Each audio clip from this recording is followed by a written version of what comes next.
बिस्मिल्लाहिर्रहमानिर्रहीम। Question number 2 में पहला पार्ट ये है कि आपने इंटीग्रेशन फाइंड आउट करनी है 1 square root x plus a plus square root x plus b. अच्छा, हम यहाँ पर जितना भी सॉल्व कर सकते हैं, मैंने प्रीवियस लेक्चर में बताया था करेंगे। ज़रूरत क्यों पड़ती है सॉल्व करने की? बिकॉज कोई रूल अप्लाई नहीं हो रहा होता कि अगर इसको होल पावर इसकी देखें अभी 1 है, अगर आप देखें यहाँ पर इसको अगर मैं ऊपर ले जाऊं तो ये पावर -1 होगी, मतलब रूल 1 नहीं रूल 2 अप्लाई हो सकता है, लेकिन बेस का डेरिवेटिव ये बेस होगी जो कि सामने नहीं बन सकता। सो दैट इज वाई हमें इसको सॉल्व करना पड़ेगा with the help of rationalisation.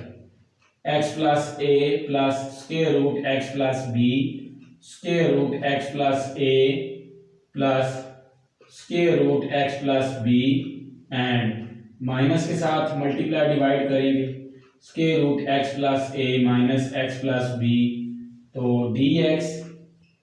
Next आपके पास ये इससे मल्टीप्लाई होगा तो similarly x plus a minus square root x plus b आ जाएगा, और a plus B a minus b, a का स्क्वायर करेंगे स्क्वायर रूट चला जाएगा x प्लस ए रह जाएगा, माइनस b का स्क्वायर करेंगे तो x प्लस बी रह जाएगा। अब आप अगर ये ओपन करें तो x से cancel, a minus b which is a constant, so constant बाहर आ सकता है इंटीग्रेशन से, तो x प्लस ए की होल पावर 1/2 रह जाएगा। सेपरेटली इंटीग्रेशन अप्लाई कर दें और वजह आप ढूंढ सकते हैं -1/a माइनस बी और x plus b whole power 1/2। तो अब आप देखें स्टूडेंट्स के x प्लस ए की इंटीग्रेशन, इनके डेरिवेटिव 1 है, तो अब आप इस पे रूल 1 अप्लाई कर सकते हैं। Mean that x plus a whole power 3/2 divided by 3/2। Similarly यहाँ पर भी आप रूल 1 अप्लाई कर देंगे। तो ये आपके पास पार्ट नंबर कौन सा था? 1 है क्वेश्चन नंबर 2 का। अब एक और पार्ट है, पार्ट नंबर 8 क्वेश्चन नंबर 2 का। पार्ट नंबर 8 सॉल्व करेंगे बिकॉज ये जो एक तरह के हैं ना, इनको पहले सॉल्व करने की कोशिश कर रहे हैं। तो पार्ट नंबर 8 में let i is equal to natural log of x whole power 1 है और 1/x है। तो अब स्टूडेंट्स देखें तो आपके पास बेस अगर नेचुरल लॉग है और होल पावर 1 है, मतलब रूल 2 नहीं रूल 1 यूज हो सकता है। अगर बेस का डेरिवेटिव सामने हो तो आप देख सकते हैं नेचुरल लॉग ऑफ x का डेरिवेटिव होता है 1/x। So that is why क्या आप इस पे रूल 1 अप्लाई कर दें, natural log of x power में एक ऐड और वही चीज divide plus constant of integration, तो ये इसका आंसर आ जाएगा। अगर आपने इस क्वेश्चन को लेंथ देनी है यानी कि कंप्लीटली सॉल्व करना है, तो आप इसको सब्स्टिट्यूशन के जरिए सॉल्व कर सकते हैं। कैसे कि आप उस base natural log of x को t ले लें और नेचुरल लॉग ऑफ x की जगह तो आप t लिख लेंगे। अब 1/x dx का क्या होगा, यानी कि आप एक वेरिएबल से दूसरे वेरिएबल में क्वेश्चन को लेकर जा रहे हैं। This method is called substitution method. ये मेथड क्यों लगाया जाता है? क्योंकि क्वेश्चन को आसान बनाया जाए। तो नेचुरल लॉग ऑफ x को अगर t ले लें, इसका डिफरेंशियल लें 1/x dx is equal to dt। तो जहां 1/x dx है वहां dt, जहां नेचुरल लॉग ऑफ x है वहां t, तो आपका जो i है वो आ जाएगा t whole power 1/2 into 1/x dx जगह क्या आ जाएगा dt। ये मैं सेकंड मेथड बता रहा हूं कि अगर लेंथ देना चाहते हैं तो ये आ जाएगा बेस का derivative with respect to t 1 सामने है, तो पावर में एक ऐड कर दें और वही चीज क्या कर दें डिवाइड। अब t आपके पास बैक सब्स्टिट्यूशन में नेचुरल लॉग ऑफ x था, नेचुरल लॉग ऑफ x की होल पावर 3/2 और ये 2/3 स्टार्ट में आ जाएगा। तो सॉरी ये पावर 1 थी, सॉरी पावर 1 थी, पावर 1/2 नहीं थी, तो पावर में एक ऐड कर दिया और वही चीज क्या हो जाएगी डिवाइड। तो आपके पास बैक सब्स्टिट्यूशन भी करेंगे, t क्या था नेचुरल लॉग ऑफ x आपने पुट किया था, तो बैक में फिर पुट करें तो natural log of x plus c divided by 2, तो ये आंसर आ जाएगा। दोनों मेथड वैलिड हैं।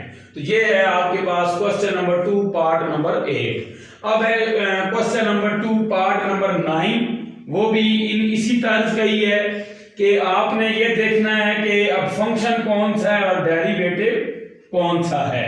तो लेट्स से मैं क्वेश्चन लिखता हूं, इस फॉर्म में लिखा हुआ है ax plus b ax square plus 2bx plus c whole power 1 है और dx है। तो अब देखिए बेटा, ये फंक्शन तो हो नहीं सकता और डेरिवेटिव ये नहीं हो सकता इसका। हाँ, ये फंक्शन हो सकता है और ये क्या हो सकता है, डेरिवेटिव। पहली बात है कि इस बात पर हम आए क्यों हैं, बिकॉज़ हम इसको, इस फ्रैक्शन को सॉल्व नहीं कर सकते हैं। तो दैट इज व्हाई अगर मैं इसको इस स्टाइल में लिखूं ax square plus 2bx plus c whole power क्या है आपके पास -1 और सामने क्या पड़ा हुआ है ax plus b into dx। अब बेस बेटा आपकी बन रही है ax square plus 2bx plus c, तो बेस का डेरिवेटिव आता है 2ax प्लस 2b अगर कैलकुलेट करें, लेकिन हमारे पास ax प्लस b है, मींस दैट 2 की क्या है, डेफिशिएंसी है। उस डेफिशिएंसी को कंप्लीट करने के लिए आप 2 से मल्टीप्लाई और 2 से क्या कर देंगे, divide. So you will get the rule 2 की आपको यानी कि स्ट्रक्चर मिल गया है। ये आपके पास बेस है और बेस का डेरिवेटिव सामने है, तो आप पावर भी आपकी क्या है, -1 है। So natural log of function, और फंक्शन आपका क्या है, ax square plus 2bx plus c और प्लस कांस्टेंट ऑफ इंटीग्रेशन आप ऐसा करें कि c1 कह दें। क्यों? क्योंकि c ऑलरेडी क्वेश्चन में मौजूद है, सो दैट इज व्हाई कि हम c1 इसको कह देते हैं। तो ये एक वे है, और एक वे सब्स्टिट्यूशन वाला भी है कि आप फंक्शन को t ले लें, फंक्शन का डिफरेंशियल लें तो ये बन जाएगा, तो वो वे भी ठीक है। बट ये है कि हमारा टारगेट है कि इंटीग्रेशन को सॉल्व करना है, साइन ऑफ इंटीग्रल को रिमूव करना है। तो ये आपके पास है पार्ट नंबर 11। अब आ जाते हैं क्वेश्चन नंबर 2 ही है आपके पास, और उसका पार्ट हम कर रहे हैं पार्ट नंबर 2। तो पार्ट नंबर 2 में आपके पास integration 1 minus x square over 1 plus x square dx है। अब इसमें क्या है कि आपके पास सारी चीजें फेल हो रही हैं बेटा। कौन कौन सी चीजें? कि पहली बात है हम इस फ्रैक्शन को सॉल्व नहीं कर सकते। दूसरी बात है कि अगर मैं इसको फंक्शन लूं तो वो डेरिवेटिव नहीं हो सकता, और अगर इसको मैं डेरिवेटिव लूं तो वो फंक्शन नहीं हो सकता। यानी कि ऐसा कुछ भी पॉसिबल नहीं है जितनी चीजें हम पढ़ रहे हैं। तो ऐसी सूरत-ए-हाल में आप फ्रैक्शन को देखें कि क्या वो प्रॉपर है या नहीं। तो पहली तो ये बात है कि ये फ्रैक्शन प्रॉपर नहीं है, इसको पहले प्रॉपर बनाएंगे, उसके बाद हम बात करेंगे कि इसको कैसे सॉल्व करना है। तो प्रॉपर से पहले इम्प्रॉपर बनाएं, प्रॉपर इम्प्रॉपर से पहले प्रॉपर बनाएं, ठीक है। बिकॉज़ इधर भी x की पावर 2 है और इधर भी डिनोमिनेटर में भी x की पावर क्या है, 2 है। तो हम क्या करेंगे, 1 से मल्टीप्लाई तो 1 प्लस एक्स स्क्वायर, ठीक है, -1 से मल्टीप्लाई कर दें बिकॉज़ हमने वेरिएबल को रिमूव करना है। तो आपके पास आ जाएगा 2 माइनस, आपके पास आ जाएगा -1 है, ये +1, तो ये +2 आ जाएगा। This is your quotient, this is remainder and this is the divisor. As we know that dividend divided by divisor is equal to quotient plus remainder of a divisor. Dividend is 1 minus x square, divisor is 1 plus x square is equal to quotient आपके पास है 1 plus, quotient आपके पास है -1 plus remainder आपके पास 2 है और divisor आपके पास x square है। Integration इसी की थी, तो यहां पर भी इसकी क्या आ जाएगी, इंटीग्रेशन। अब स्टेप वर्ड आगे चलते हैं, तो -1 dx plus 2 by 1 over 1 plus x square की इंटीग्रेशन।